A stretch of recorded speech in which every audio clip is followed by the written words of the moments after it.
Christmas అంటే ఏంటి? యేసుక్రీస్తు ఈ లోకానికి ఎందుకు వచ్చాడు? యేసుక్రీస్తు ఈ లోకానికి మనిషి రూపంలోనే ఎందుకు వచ్చాడు? మనం ఈ వీడియోలో తెలుసుకుందాం. హాయ్ ఫ్రెండ్స్, నేను రేఖ, వాయిస్ ఓవర్ కోచ్.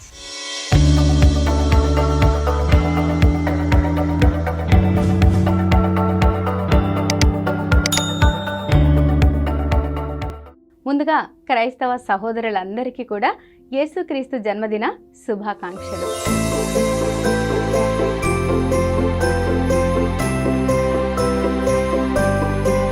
యేసుక్రీస్తు జన్మదినం సందర్భంగా ప్రపంచవ్యాప్తంగా ఎన్నో కోట్ల మంది ప్రజలు ఈ పండుగను జరుపుకుంటారు.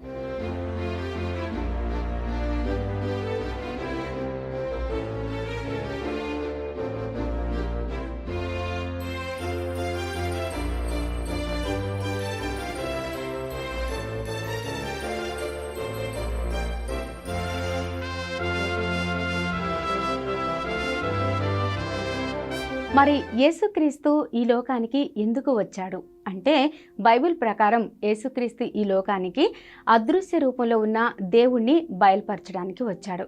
మనిషి దేవుణ్ణి చూడలేడా అంటే, బైబిల్ ప్రకారం మనిషి దేవుణ్ణి చూడలేదు అని ఉంది.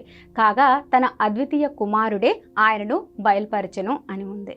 ఎందుకు దేవుణ్ణి మనిషి చూడలేడు అంటే, ఆయన సమీపించరాని తేజస్సుతో మహిమతో ఉన్నాడు. ఆ మహిమను, ఆ తేజస్సును తట్టుకునే శక్తి మనిషికి లేదు. కాబట్టి ఆయనను సమీపించే శక్తి మనిషికి లేదు. కాబట్టి యేసుక్రీస్తు ఈ మనిషిని ఆ దేవుడికి దగ్గర చేయడానికి, బయలుపరచడానికి యేసుక్రీస్తు ఈ లోకానికి రావడం జరిగింది అని మనము బైబిల్ ప్రకారం తెలుసుకోవచ్చు. దేవుణ్ణి మనిషి చూడలేకపోతున్నాడు అని కూడా రాసి ఉంది బైబిల్లో. మనిషికి ఉన్న శక్తి కానీ, బలము కానీ, తనకి ఉన్న జ్ఞానం కానీ, ఈ ఉన్న టెక్నాలజీ కానీ, లేకపోతే మనకున్న డబ్బు కానీ, పేరు ప్రతిష్టలు కానీ, ఇవేమీ కూడా దేవుణ్ణి చూడడానికి ఆ శక్తి సరిపోయినవి కావు. కాబట్టి యేసుక్రీస్తు ఈ లోకానికి వచ్చారు దేవుణ్ణి చేయడానికి, దేవుణ్ణి బయలుపరచడానికి.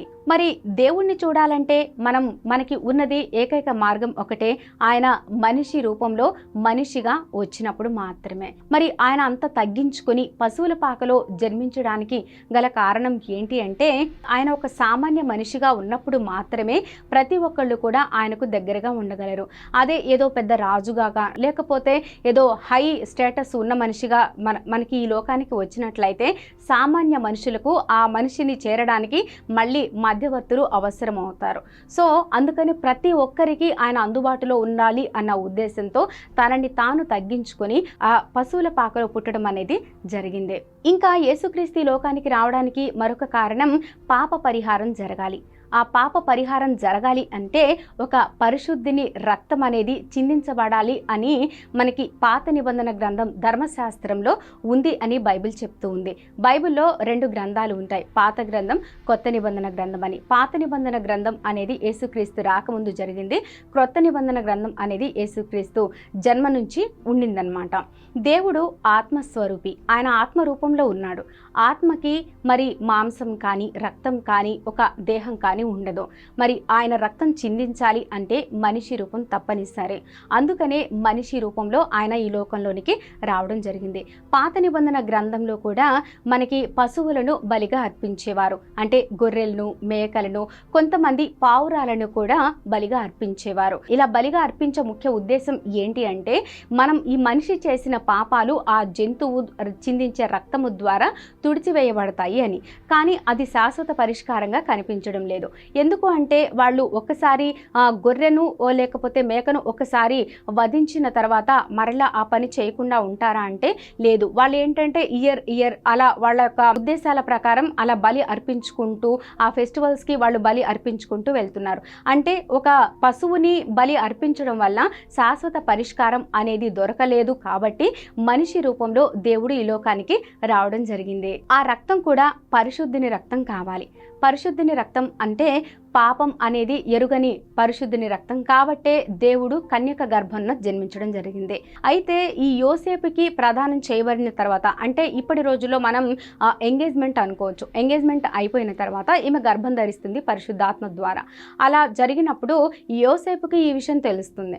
తెలిసినప్పుడు తనను మరి పెళ్లి కాకముందే తనకు గర్భం ధరించిందంటే నెగిటివ్గా అనుకుంటారు కదా, తను కూడా అలాగే అనుకుని ఈ మరియను తను వదిలిపెట్టాలి అని అనుకుంటున్న ఉద్దేశంలో ఉన్నప్పుడు తనకు స్వప్నమందు గాబ్రియల్ అనే దేవదూత కనిపించి, నీవు మరియను విడనాడవద్దు, తనకు పరిశుద్ధాత్మ ద్వారా గర్భం ధరించింది, తన గర్భంలో ఒక శిశువు పుడతాడు, ఆయన ఈ లోకంలో ఉన్న ప్రతి పాపానికి పరిహారార్థ బలిగా అర్పించబడ్డానికి ఈ లోకానికి వచ్చాడు, ఆయనకు యేసు అని పేరు పెట్టండి అని చెప్పేసి మాయమవుతుంది. తెల్లవారి తనకు మెలకు వస్తుంది. తర్వాత తనకి అర్థమవుతుంది, ఓకే ఇది దేవుడి ఉద్దేశంగా జరిగింది, మరి అది ఏమి తప్పు లేదు అనుకొని తను మరియని చేరదీసి అక్కడి నుంచి వాళ్ళు బయలుదేరి వస్తారు. అక్కడ వచ్చిన తర్వాత ఈ మరియ గర్భంలో ఉన్నప్పుడు ఎవరు కూడా తనకు అంటే డెలివరీ అవ్వడానికి ఏ మనిషి కూడా ఆశ్రయం అనేది ఇవ్వడం జరగదు. కానీ పశువులు ఇచ్చాయి ఆయనకు ఆశ్రయం. పశువుల పాకలో ఆయన జన్మించడం జరిగింది ఈ లోకాన్ని పాపం నుంచి విముక్తి కల్పించడానికి. ఇది యేసుక్రీస్తు ఈ లోకానికి రావడానికి ఉద్దేశించిన ముఖ్య ఉద్దేశం. ఇది ఫ్రెండ్స్, ఈ వీడియో మీకు నచ్చినట్లయితే ఈ వీడియోని లైక్ చేయండి, కామెంట్ చేయండి, షేర్ చేయండి. ఇలాంటి మరిన్ని వీడియోస్ కోసం నా ఛానల్ని సబ్స్క్రైబ్ చేసుకోండి. మరొక వీడియోలో మళ్ళీ కలుసుకుందాం ఫ్రెండ్స్. అంటిల్ దెన్ బాయ్, జై హింద్.